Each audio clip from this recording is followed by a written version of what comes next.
प्यारे बच्चों, केमिस्ट्री के इसके पहले वाले वीडियो में आपने सेल के बारे में पढ़ा, प्राइमरी सेल के बारे में, और उसके अंतर्गत आपने इलेक्ट्रोलिटिक सेल के बारे में आपने देखा था।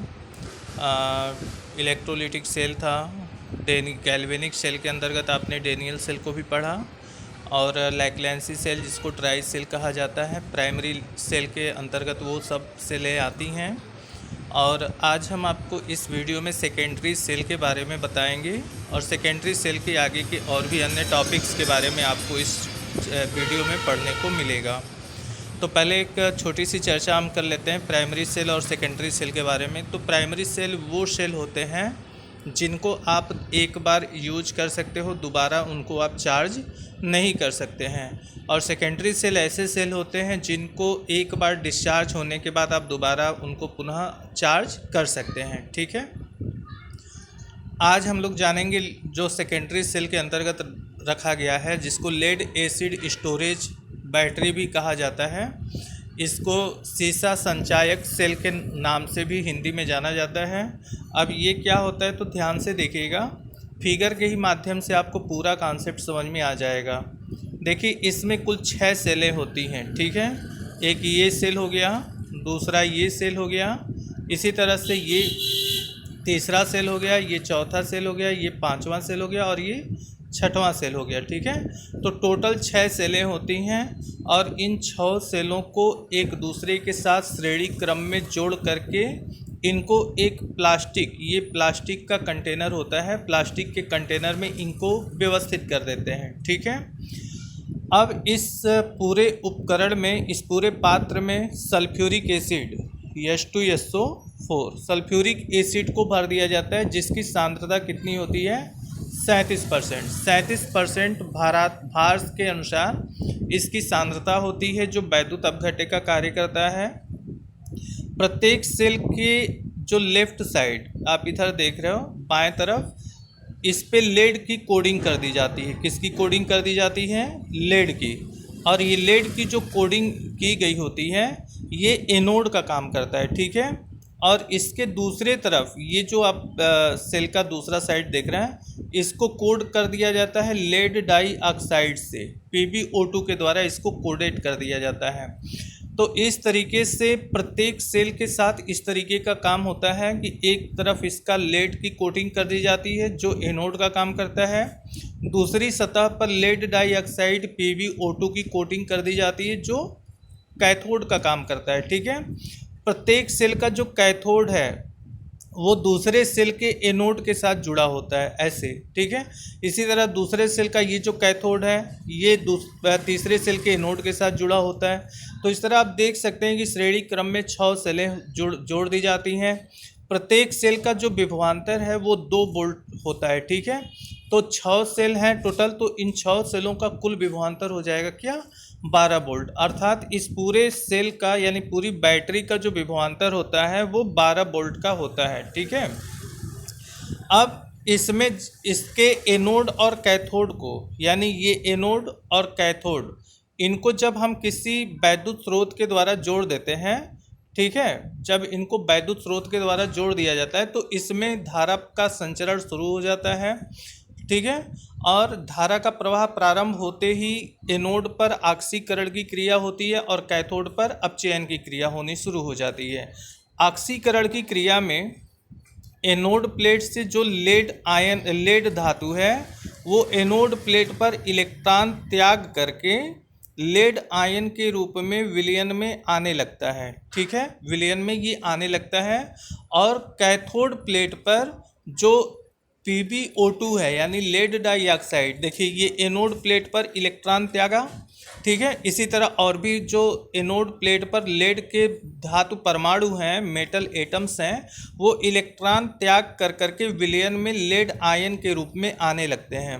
परिणाम ये निकलता है कि एनोड प्लेट पर इलेक्ट्रॉनों की अधिकता होने लगती है और ये बाह्य परिपथ के सहारे ये इलेक्ट्रॉन कैथोड प्लेट पर जाने लगते हैं। ठीक है, कैथोड पर क्या होता है, जो PbO2 है लेड डाई ऑक्साइड, ये लेड सल्फेट में अपचयित हो जाता है। किस में अपचयित होता है?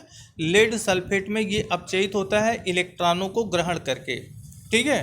तो एनोड पर ऑक्सीकरण की क्रिया होती है और कैथोड पर अपचयन की क्रिया होनी शुरू हो जाती है।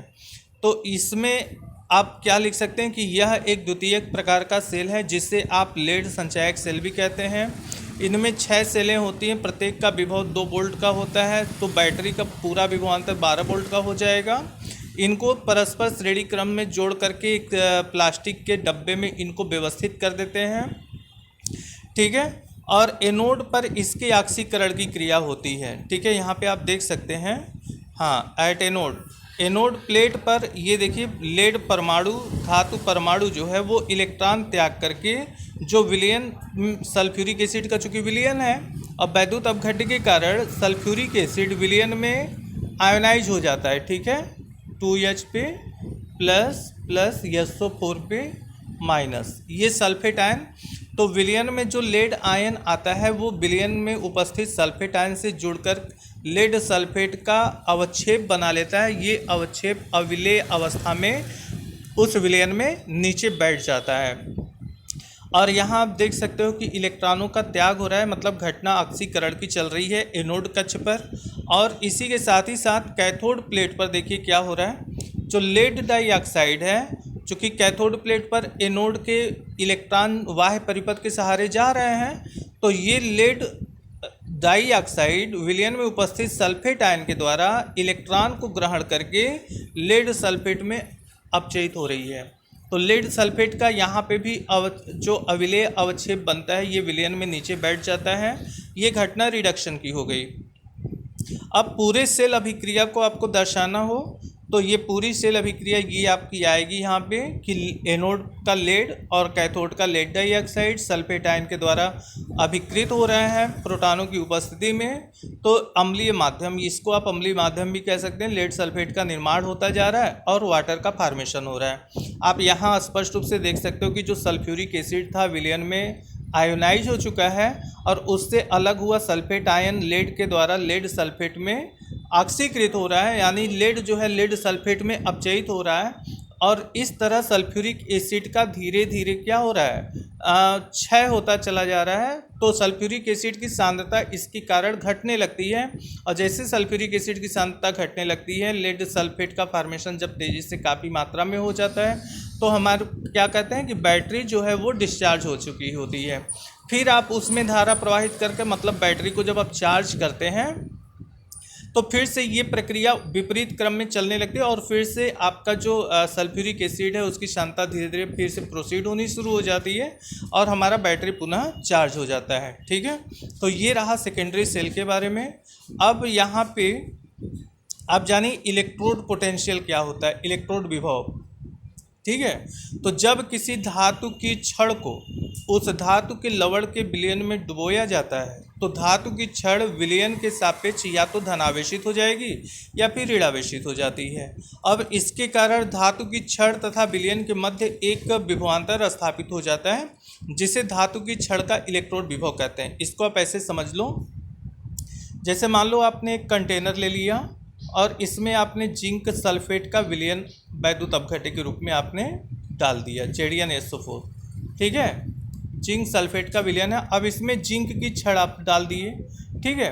तो जिंक की छड़ जो आप इसमें डाले हैं उसमें जिंक की जो छड़ है इस पे जो जिंक धातु के परमाणु हैं वो इस छड़ पर इलेक्ट्रॉन त्यागेंगे और विलयन में जिंक आयन के रूप में आने लगते हैं। तो अब देखिए धातु की छड़ पर इलेक्ट्रॉन की अधिकता होने के कारण जिंक की धातु की जो छड़ है वो ऋणावेशित हो जाती है और ये विलयन में जब जिंक आयन आने लगते हैं तो विलयन आपका क्या हो जाता है, धन आवेशित हो जाता है।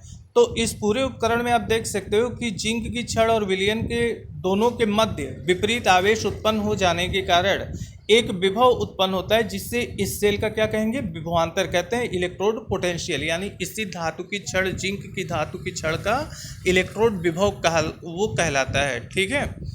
अब जैसे आपको ये देख लो यहाँ पे दिखाया भी गया है कि जब जिंक की छड़ को जिंक सल्फेट विलयन में आप डुबोते हैं तो वो विलयन के सापेक्ष धनावेशित हो जाती है जिससे इलेक्ट्रोड तथा विलयन के मध्य उत्पन्न विभवांतर जिंक धातु का क्या कहलाता है, इलेक्ट्रोड विभव कहलाता है, ठीक है।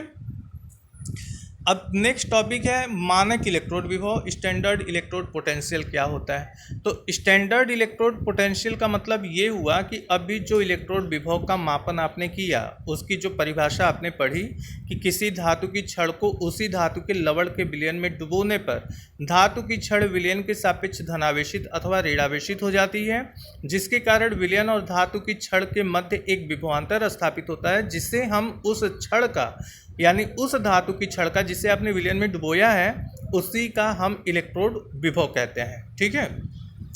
अब ये घटना अगर 25 डिग्री सेंटीग्रेड टेम्परेचर और 1 atm प्रेशर पर यदि कराई जाए, ठीक है, यानी अभी जो आपको घटना मैंने समझाया वो घटना अगर इन परिस्थितियों में कराई जाती है तो जो विभवांतर उत्पन्न होगा वो उस धातु की छड़ का मानक इलेक्ट्रोड विभव कहलाएगा।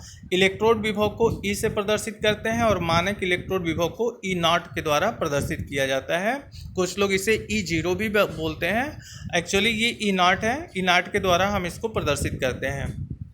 अब वैद्युत अपघट ये मतलब इलेक्ट्रोड पोटेंशियल, ठीक है, और स्टैंडर्ड इलेक्ट्रोड पोटेंशियल में क्या रिलेशन होता है, इसके रिलेशन को बताने के लिए नर्स्ट ने समीकरण स्थापित किया, यानी कि किसी धातु की छड़ का इलेक्ट्रोड विभव और मानक इलेक्ट्रोड विभव के मध्य क्या संबंध होते हैं। तो ये देखो ये किसी धातु की छड़ को उसी धातु के लवण के विलयन में हमने डुबोया और उसमें उस धातु का आक्सीकृत रूप यम पे n पे पावर प्लस, यानी ये धातु का आक्सीकृत रूप है और ये इलेक्ट्रॉन को ग्रहण किया और ये धातु उदासीन धातु परमाणु में अपचयित हो रहा है। ठीक है।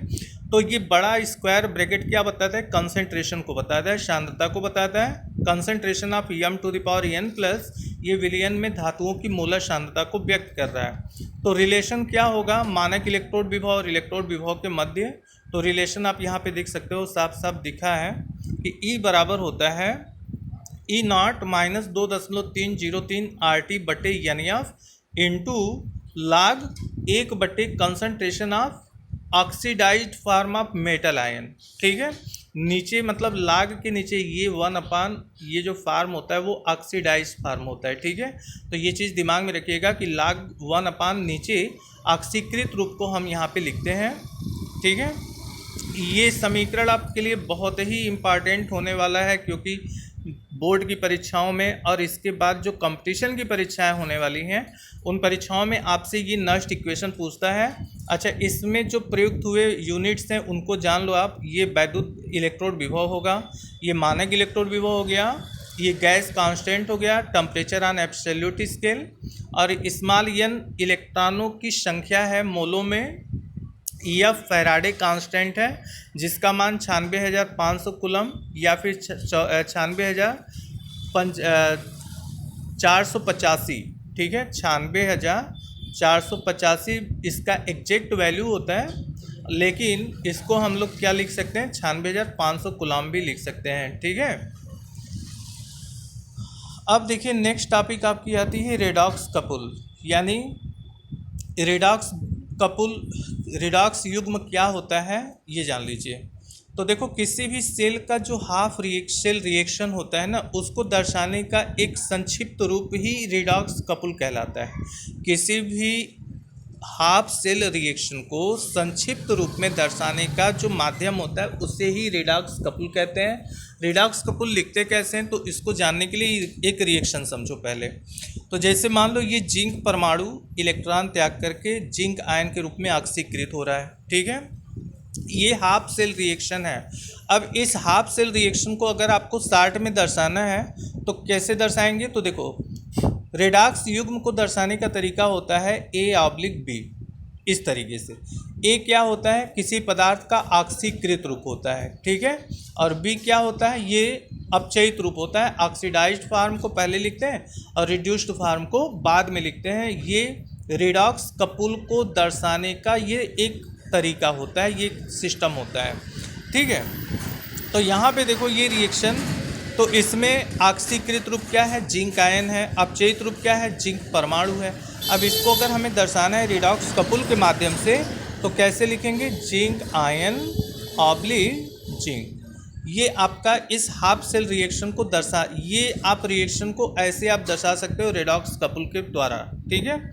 ऐसे ही ये एक एग्जाम्पल है, फेरिक आयन इलेक्ट्रॉन को ग्रहण करके फेरस आयन में अपचयित हो रहा है, ठीक है। अब इसमें ये जो फेरिक आयन है ये ऑक्सीकृत रूप हो गया और ये अपचयित रूप हो गया। तो इसका रिडॉक्स कपुल अगर आपको लिखना हो तो ऑक्सीकृत फॉर्म क्या है, फेरिक आयन, और अपचयित रूप क्या है, फेरस आयन। तो ये आपका रिडॉक्स कपुल इस हाफ सेल रिएक्शन का हो जाएगा, ठीक है। अब इसके बाद आपका नेक्स्ट टॉपिक है method to measure the standard electrode potential, मतलब किसी भी धातु की छड़ का मानक इलेक्ट्रोड विभव आप कैसे ज्ञात करेंगे, उसको ज्ञात करने का यहाँ पे आपको तरीका बताया जा रहा है। बहुत ही महत्वपूर्ण होने वाला है ये आपके लिए। देखिए इसमें है क्या कि एक सिंगल इलेक्ट्रोड पर या तो ऑक्सीकरण या अपचयन की घटना होती है, इसलिए किसी एक इलेक्ट्रोड के इलेक्ट्रोड पोटेंशियल को मापना पॉसिबल नहीं है। अतः किसी एकल इलेक्ट्रोड का इलेक्ट्रोड विभव का मापन किसी मानक संदर्भ इलेक्ट्रोड के सापेक्ष किया जाता है, और संदर्भ इलेक्ट्रोड के रूप में यहाँ पे क्या लिया जा रहा है, मानक हाइड्रोजन इलेक्ट्रोड का उपयोग किया जाता है। मतलब किसी भी, जैसे आपने डेनियल सेल को पढ़ा जिसमें 2 हाफ सेल हमने लिया था, एक में आपका जिंक सेल था, एक कॉपर का जो अर्ध सेल था वो था, तो 2 हाफ सेलों को वहाँ पे लिया गया था। अब यहाँ पे जो आप देख रहे हैं सिंगल किसी इलेक्ट्रोड का हमें निकालना है इलेक्ट्रोड पोटेंशियल, तो उस सिंगल इलेक्ट्रोड का इलेक्ट्रोड पोटेंशियल ज्ञात नहीं किया जा सकता है। किसी दूसरे एक इलेक्ट्रोड को हमें उसके साथ श्रेणी क्रम में जोड़ना पड़ेगा। तो जो इलेक्ट्रोड यहाँ पे लिया जा रहा है श्रेणी क्रम में किसी धातु के साथ जोड़ने के लिए, वो कौन सा इलेक्ट्रोड लिया जा रहा है, हाइड्रोजन का इलेक्ट्रोड लिया जा रहा है। बनाकर कैसे बनाते हैं हाइड्रोजन का इलेक्ट्रोड, तो ये जान लीजिए कि मानक हाइड्रोजन इलेक्ट्रोड को बनाने के लिए एक पात्र में शुद्ध जल लेते हैं, ठीक है। इसमें एक कांच की नली में व्यवस्थित प्लेटिनम प्लेट को व्यवस्थित कर देते हैं, और जब कांच की नली में 1 एटीएम दाब पर हाइड्रोजन गैस प्रवाहित करते हैं, तो वह प्लेटिनम प्लेट से होकर जलीय विलयन में हाइड्रोजन आयन के रूप में चला जाता है। इससे हाइड्रोजन गैस तब तक प्रवाहित करते हैं जब तक कि जलीय विलयन में हाइड्रोजन आयन की सांद्रता 1 मोलर न हो जाए। इस प्रकार मानक हाइड्रोजन इलेक्ट्रोड बन जाता है जिसका विभव 0 होता है। तो मानक हाइड्रोजन का जो इलेक्ट्रोड पोटेंशियल होता है, ठीक है, वो क्या होता है, 0 होता है। ये बात दिमाग में रखिएगा। अब हाइड्रोजन का इलेक्ट्रोड पोटेंशियल 0 है, तो इसके सापेक्ष हम किसी धातु के इलेक्ट्रोड का इलेक्ट्रोड पोटेंशियल आसानी से ज्ञात कर सकते हैं, क्योंकि ई सेल बराबर होता है ई कैथोड माइनस ई एनोड, मतलब कैथोड का विभव माइनस एनोड का विभव। अब ध्यान से समझना, बहुत ही अच्छा ये कॉन्सेप्ट है। तो देखो, जो हाइड्रोजन का इलेक्ट्रोड होता है वो एनोड का भी काम करता है और कैथोड का भी काम कर सकता है। हाइड्रोजन का इलेक्ट्रोड एनोड का भी काम कर सकता है, कैथोड का भी काम कर सकता है। किस कंडीशन में एनोड बनेगा, किस कंडीशन में कैथोड बनेगा। तो जैसे मान लो यहाँ पे हमें इस धातु ए का इलेक्ट्रोड पोटेंशियल ज्ञात करना है, ठीक है। तो इस ए के सापेक्ष एक और इलेक्ट्रोड हम लेंगे, हाइड्रोजन इलेक्ट्रोड, ठीक है। अगर ए की सक्रियता अगर हाइड्रोजन से ज़्यादा है, ठीक है, ध्यान से समझना, अगर ए की सक्रियता हाइड्रोजन से ज़्यादा अगर है तो हमारा ए जो होगा वो एनोड बनेगा और हाइड्रोजन जो होगा वो क्या बनेगा, कैथोड बनेगा। एक बात ध्यान रखना कि एनोड जो होता है एनोड का काम करेगा और हाइड्रोजन आपका क्या काम करेगा, कैथोड का काम करेगा, ठीक है। तो इसी तरीके से अगर दूसरा तरीके से इसको ऐसे भी आप जान सकते हैं कि अगर मान लो ए एक इलेक्ट्रोड है, दूसरा इलेक्ट्रोड आपने हाइड्रोजन लिया, अगर ए की सक्रियता हाइड्रोजन से कम है तो ए जो होगा वो आपका किसका काम करेगा, कैथोड का काम करेगा, और हाइड्रोजन इलेक्ट्रोड जो हो जाएगा वो एनोड का काम करेगा आपका, ठीक है। तो ये तरीका होता है, मतलब सक्रियता के आधार पे अगर किसी धातु का इलेक्ट्रोड पोटेंशियल ज्ञात करना है और उस धातु की सक्रियता अगर हाइड्रोजन से ज़्यादा है तो उस कंडीशन में ए हमारा आपका काम करेगा एनोड का और हाइड्रोजन काम करेगा किसका, कैथोड का। लेकिन अगर धातु की सक्रियता कम है, हाइड्रोजन की ज़्यादा है, तो हाइड्रोजन का इलेक्ट्रोड जो है एनोड का काम करने लगेगा, और धातु जिसका हमें ज्ञात करना है इलेक्ट्रोड पोटेंशियल, वो कैथोड का काम करेगा। ठीक है, तो देखिए यहाँ पे दो रिएक्शन के द्वारा दिखाया गया कि जब हाइड्रोजन जो है हम जलीय विलयन में प्रवाहित करते हैं प्लेटिनम इलेक्ट्रोड से होते हुए, तो उस कंडीशन में हाइड्रोजन इलेक्ट्रॉन त्याग कर हाइड्रोजन आयन के रूप में विलयन में आने लगता है, और एनोड का काम उस समय हाइड्रोजन इलेक्ट्रोड करने लगता है। लेकिन अगर हाइड्रोजन आयन विलयन से इलेक्ट्रॉन को ग्रहण करके हाइड्रोजन उदासीन हाइड्रोजन गैस के रूप में परिवर्तित हो रहा है, उस कंडीशन में हाइड्रोजन हमारा कैथोड का काम करेगा। ठीक है, यहाँ पे देखिए दो इलेक्ट्रोड्स लिए, हाइड्रोजन इलेक्ट्रोड को दर्शाने का ये तरीका होता है, इस तरीके से हम हाइड्रोजन इलेक्ट्रोड को दर्शा सकते हैं। ठीक है, अब मानक इलेक्ट्रोड विभव का मापन कैसे करते हैं, तो देखिए इसमें सबसे पहले जैसे ऐसे हम बना लें इनको, ये धातु मान लो ए है, जैसे जिंक धातु की हमें ज्ञात करनी है। ठीक है, इलेक्ट्रोड पोटेंशियल, यहाँ पे हमने हाइड्रोजन का इलेक्ट्रोड ले लिया। ठीक है, ये आपका, इसमें हम जिंक सल्फेट भर लेते हैं ZnSO4। ठीक है, और इनको एक धारा मापी के द्वारा इसको हम जोड़ देंगे। ठीक है, और इसको साल्ट ब्रिज के माध्यम से इनको परस्पर एक दूसरे से जोड़ भी दिया जाता है ताकि ये सेल कंप्लीट हो जाए। ठीक है, ध्यान से देखना, डेनियल सेल की तरह से ये इसका प्रोसेस चलता है। ठीक है, तो अब होगा क्या कि जैसे ही इनको हम साल्ट ब्रिज के द्वारा जोड़ेंगे, तुरंत इसमें सेल अभिक्रिया प्रारंभ हो जाएगी। एनोड जो प्लेट होती है वो ऋणावेशित होती है, कैथोड प्लेट धनावेशित होती है। इलेक्ट्रॉनों की अधिकता होने के कारण एनोड से इलेक्ट्रॉन बाह्य परिपथ के सहारे कैथोड पे आने लगते हैं, और साल्ट ब्रिज के माध्यम से आयनों का स्थानांतरण एक सेल से दूसरे सेल में होने लगता है, जिसके कारण आवेश, चूंकि इलेक्ट्रॉन का प्रवाह एनोड से कैथोड की ओर है, तो धारा का जो प्रवाह है वो कैथोड से एनोड की ओर होना शुरू हो जाएगा। जब धारा सेल में प्रवाहित होनी शुरू हो जाती है, तो यहाँ पे लगे धारा मापी में विक्षेप उत्पन्न होता है। अब जितना इसमें विक्षेप आएगा, इसमें विक्षेप आता है, मैं बता दूं, 0.76 वोल्ट का। ठीक है, विक्षेप आता है इतने विभवांतर का। तो हम ई सेल निकालेंगे, जब ई सेल, ये बराबर फार्मूला आपको पता ही है, ई कैथोड माइनस ई एनोड। ठीक है, तो उसमें कैथोड का काम क्या कर रहा था, जिंक, इसमें आपने जो दो सेल बनाया था, ये हाइड्रोजन आपका कैथोड था, और यहाँ पे जो जिंक की छड़ थी वो एनोड का काम कर रही थी।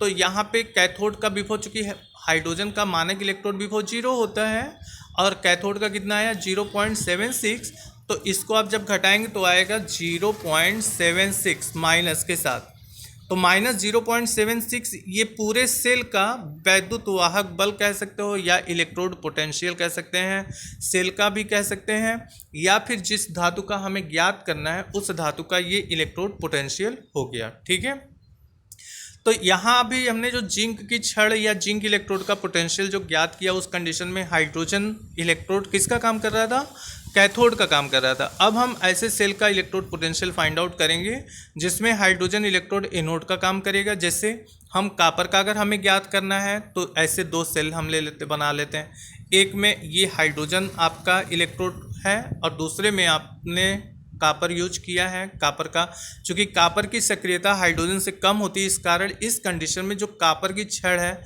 वो आपका कैथोड बनेगा, हाइड्रोजन का इलेक्ट्रोड एनोड बनेगा। इनको एक धारा मापी के द्वारा यहाँ पे जोड़ भी दिया जाएगा। जैसे साल्ट ब्रिज के माध्यम से जोड़ते हैं यू आकार के, धारा का प्रवाह कैथोड से एनोड की ओर होने लगता है और इसमें विक्षेप उत्पन्न होगा। इस धारा मापी में जो विक्षेप उत्पन्न होगा वो इस पूरे सेल का भी कह सकते हो, और वही विक्षेप इस कॉपर इलेक्ट्रोड का इलेक्ट्रोड पोटेंशियल व्यक्त करेगा। तो देखिए इसमें कॉपर का जो आया है, देखिए यहाँ पे 0.34, मतलब जो विक्षेप आता है 0.34 वोल्ट का। तो सेल का हमें निकालना है ई सेल बराबर ई कैथोड माइनस ई एनोड। ठीक है, तो कैथोड, चूंकि उसमें कापर की जो छड़ थी, कापर का जो सेल था वो कैथोड का काम कर रहा है, तो वो 0.34 हो जाएगा। हाइड्रोजन इलेक्ट्रोड एनोड का काम करता है, जिसका मानक इलेक्ट्रोड विभव 0 होता है। इसको आप सॉल्व करेंगे तो प्लस में वैल्यू दिखाते हुए +3 0.34 वोल्ट की वैद्युत वाहक बल को ये प्रदर्शित करेगा। जो यही सेल का भी कापर के इलेक्ट्रोड का इलेक्ट्रोड पोटेंशियल भी यही होगा 0.34, और पूरे सेल का भी यही इलेक्ट्रोड पोटेंशियल 0.34 वोल्ट ही होगा। ठीक है, यहाँ आप देख सकते हो हाइड्रोजन का, जो इसके पहले हमने बताया था हाइड्रोजन इलेक्ट्रोड बनाने के लिए, तो एक कांच का बीकर लेते हैं, उसमें जल भर देते हैं और इसमें एक कांच की नली में एक प्लेटिनम का छड़ लगा देते हैं और इसके माध्यम से 1 atm प्रेशर पर हाइड्रोजन गैस प्रवाहित की जाती है, और हाइड्रोजन गैस जो आप प्रवाहित करेंगे वो विलयन में हाइड्रोजन आयन के रूप में आने लगती है। ठीक है, तो ये आपका हाइड्रोजन का इलेक्ट्रोड आपका बनकर तैयार हो जाता है, जिसका यूज हम जो है अन्य सेलों के पोटेंशियल को ज्ञात करने में करते हैं। तो ये रहा बच्चों आज के लिए सेकेंडरी सेल के बारे में, और किसी भी सेल का आप स्टैंडर्ड पोटेंशियल कैसे ज्ञात कर सकते हो उसके बारे में ये पूरी जानकारी रही है। ठीक है, तो अब वीडियो कैसा लगा आपको, आप लोग लाइक कमेंट करके बताना। बाकी इसके आगे के बारे में नेक्स्ट वीडियो में आपको हम फिर बताएंगे। आज के लिए बस इतना ही।